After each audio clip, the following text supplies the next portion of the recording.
What up, weebs? Happy New Year. I hope you all have an amazing 2026. Not for me though. I just had to start the year reading the most disturbing manga ever. My one resolution of this year is to read more shoujo and josei, and in the spirit of that, I came across this manga called Helter Skelter by Kyoko Okazaki.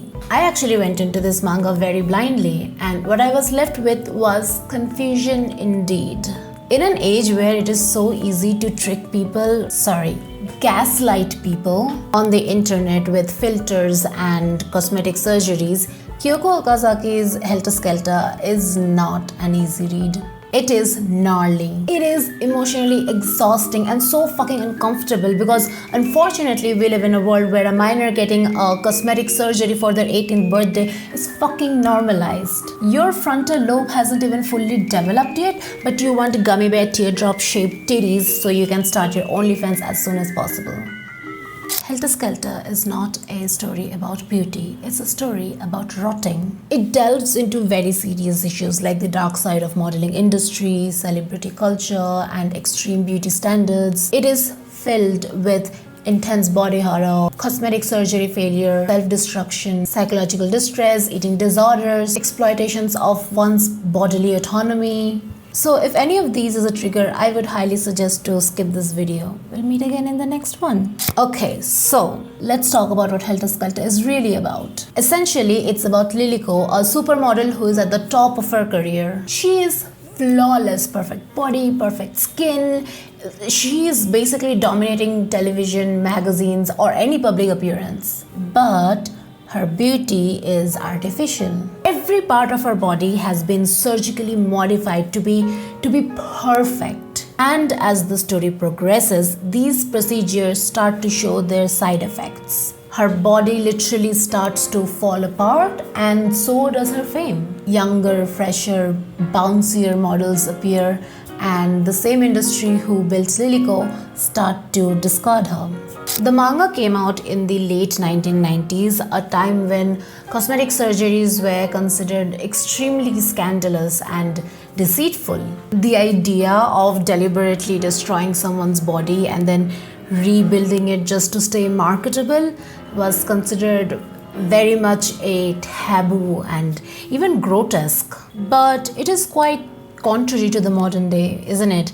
Like today, to stay relevant, you will constantly have to keep up with the beauty trends. People are getting addicted to fillers and Botox or any form of aesthetic procedure like fucking crack, and they're starting as early as possible. Liliko's surgeries are invasive and painful, and even after going through all that, the industry never treats her more than just a product that needs to be constantly updated. She is trapped in this endless cycle of enhancement. Each procedure requires more maintenance, which leads to more pain and then side effects, which again is then blamed on her and not the environment that compelled her to go through such procedures. Liliko barely has any agency over herself. Her entire worth is tied to her looks, and when that look falters, her existence becomes optional. It is so sad how the capitalist patriarchal society has convinced women that only youth is synonymous to beauty. Liliko's manager, who she calls her mom, does not care about her well-being, like at all. She even suggests her to sleep with these old-ass men to get more screen time and more magazine covers. She's also the one who is pushing all these surgeries on Liliko because she wants to own the perfect product, something that initially was her dream to become the perfect product, but since that did not work out, she's now pushing her dreams onto Liliko. But because Liliko's surgeries are starting to get more and more expensive, she gets herself a newer model who she believes will be more profitable since she is only 15. Easy to groom, baby. Isn't it so fucked up that for some weird reason, it is so fucking normalized in the modern day? There's so many female artists and girl groups, I'm looking at you, Katsai, who needs to have this sex appeal so they can have this giant fan base of gooners who will buy whatever album, movies, merchandise, whatever their name is attached to. Tell me, why was there a sound effects in Gnarly by Cat's Eye when one of their singers, Yoonchae, was only 17? And God, why are they always dressed and choreographed in this weird, provocative way? I know this sounds like I'm blaming the girls individually, but I'm not. I'm actually blaming the companies that own them. However anyone acts or dresses in their own time is their prerogative.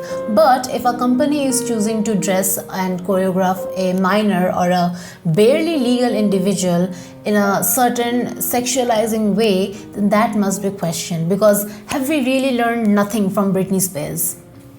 Anyway, coming back to the manga, as the story progresses, we see Liliko lose her grasp on reality. She becomes paranoid, cruel, and desperate for validation. People constantly betray her, and as a result, she takes it out on the people under her power. She even goes as far as to ruin a person's life, hoping things will finally turn in her favor.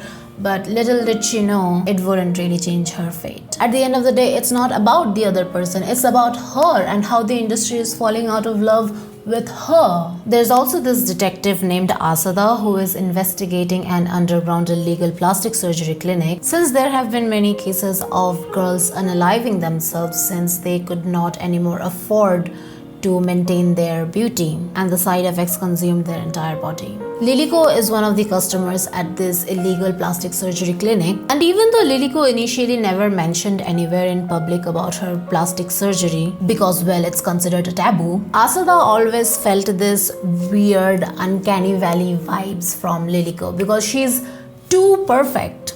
He also acts as the observer of this industry's harsh reality from a normal, everyday guy perspective. Through his investigation, he exposes the beauty industry that it's basically a machine manufacturing these plastic models and then eventually destroying them for newer, fancier models. Helter Skelter was very much ahead of its time. Perhaps the most chilling aspect of the manga is how accurately it predicted the influencer culture, the Kardashian influence, way before it even existed. Today, you are considered relevant only if you can keep up with the constant micro beauty trends. Brands are literally coming up with insecurities so they can sell you their face shaping tape, their mewing gum, their peach fuzz hair identifier spray, and all of this sound ridiculous, I know, but people are falling for it. People are throwing dollars at these so they can be relevant in this time. I honestly now don't have much hope from 2026 because it's already so hard being a woman, and you're telling me I have to buy a fucking anti-wrinkle, anti-aging straw to be considered pretty? When will this end? Liliko does not find peace. She does not escape the system. It is so unsettling how her obsession with staying young and beautiful led to her downfall. Like, why would you want to fight aging? Just accept it. Aging is beautiful. The manga starts with this very creepy quote. Laughter and screams sound very much alike.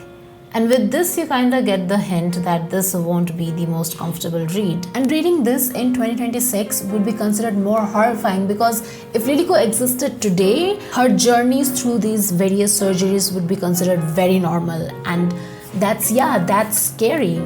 That's it for today. You should definitely read or watch Helter Skelter. There's like a live action movie. I skimmed through it. It's alright, I guess. A bit of a grim start to the new year, but I'm so glad I read this manga. It's only 9 chapters, so you can finish it in one day and then have the rest of the day to get angry at the world we live in. I'm gonna go read more josei and soju, so we'll meet again in the next video. See ya!